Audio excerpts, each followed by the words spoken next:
ঘটনা ঘটে। আমি সেদিন ঝাড়গ্রামে ছিলাম, কিন্তু আমার কাছে যখনই কলকাতা পুলিশ কমিশনার খবরটা দেয়, আমি সঙ্গে সঙ্গে তাকে বলি যে এটা খুব নক্কারজনক ঘটনা এবং খুবই বেদনাদায়ক ঘটনা। যেই জড়িত থাক তাকে ইমিডিয়েট শাস্তি দিতে হবে এবং আমরা চাই এই কেসটা ফাস্ট ট্র্যাক কোর্টে হোক। ফাস্ট ট্র্যাক কোর্টে হলে জুডিশিয়াল প্রসেসটা তাড়াতাড়ি হবে এবং তাতে আমরা ফাঁসির দাবি জানাবো। কারণ কিছু মনে রাখবেন, কিছু লোক এখনো সামাজিক অবক্ষয়ের মধ্যে আছেন, সামাজিক মূল্যবোধটাকে ভুলে গেছেন। মেয়েদের গায়ে হাত দেওয়া যে কত বড় অপরাধ এবং তার সাথে যে অত্যাচার করেছে বা তাকে যেভাবে খুন করেছে, আমি আশ্চর্য হয়ে যাচ্ছি। ওখানে নার্সরা ছিলেন, ওখানে ওদের সিকিউরিটি ছিলেন, সবাই ছিল, কিন্তু কি করে এই ঘটনা ঘটলো এটা এখনো আমি ঠিক বুঝতে পারছি না। পুলিশকে আমি বলেছি,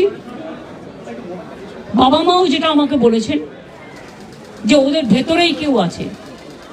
যদি ভেতরে কেউ থাকে, কারো প্রতি সন্দেহ হয়, যারা ছিল, যারা ওর বন্ধু বান্ধব, তাদেরকে সবাইকে ডেকে কথা বলবে এবং যিনি ফোন করেছিলেন প্রথম বাড়িতে তাকেও ডেকে কথা বলবেন। আজকে প্রিন্সিপাল নিজে রেজিগনেশন করে দিয়েছিলেন, বলছিলেন যে আমার বাড়িতেও তো বাচ্চারা আছে, যেভাবে আমাকে গালিগালাজ করা হচ্ছে। তা আমরা তাকে বুঝিয়ে বলেছি, ঠিক আছে আপনাকে ওখানে কাজ করতে হবে না, আমরা ওনাকে সরিয়েছি অন্য জায়গায়। আমরা ওখানে MSVP-কেও সরিয়ে দিয়েছি ডিউ টু নেগলিজেন্স। আমরা হাসপাতাল থেকে হেড অফ দ্য ডিপার্টমেন্ট, যে চেস ডিপার্টমেন্ট, তাকেও সরিয়ে দিয়েছি এবং পুলিশ পোস্টে যে ACP ছিলেন তাকেও সরিয়ে দিয়েছি।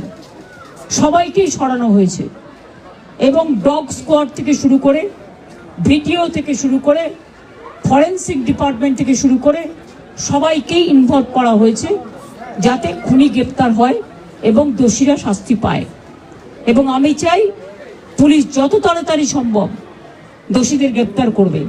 আর রবিবার পর্যন্ত যদি তারা কুল কিনারা করতে না পারেন, কারণ ভেতরেও তো অনেকে আছে, তাহলে এই কেসটা আমরা আমাদের হাতে রাখবো না, আমরা CBI-কে দিয়ে দেবো। তার কারণ হচ্ছে আমার এতে কোনো পাওয়ার লেনা দেনা কিছু নেই, আমি প্রথম দিন থেকেই বলছি। কিন্তু ওদের সাকসেস রেট খুব কম। তাপসী মালিককে যখন খুন করে হত্যা করা হয়, ধর্ষণ করে, আজ পর্যন্ত বিচার হয়নি। সিঙ্গুরে এটা হয়েছিল, নন্দীগ্রামে যখন 14 জন গুলিতে মারা যায় বা 10 জন হারিয়ে যায়, আজও তারা ফিরে আসেনি।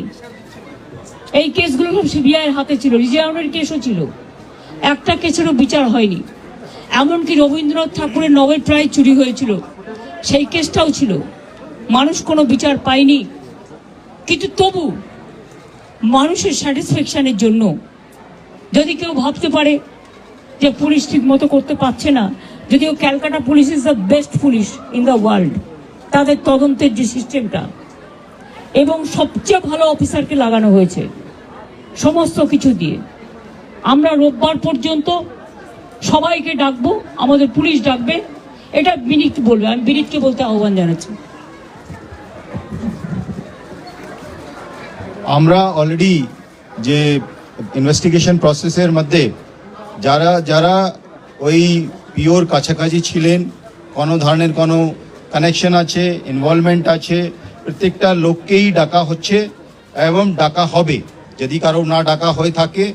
এবং আমরা অলরেডি একটা হেল্পলাইন নাম্বার শুরু করেছি, ওর মধ্যে ডাক্তাররাও আমাদেরকে বলতে পারেন, অ্যানোনিমাসলি বলতে পারেন, ফিজিক্যালি এসে বলতে পারেন কি যদি কারো উপরে সন্দেহ থাকে, কি কারণে সন্দেহ আছে। ফ্যামিলি মেম্বার সঙ্গেও আমরা টাচে আছি।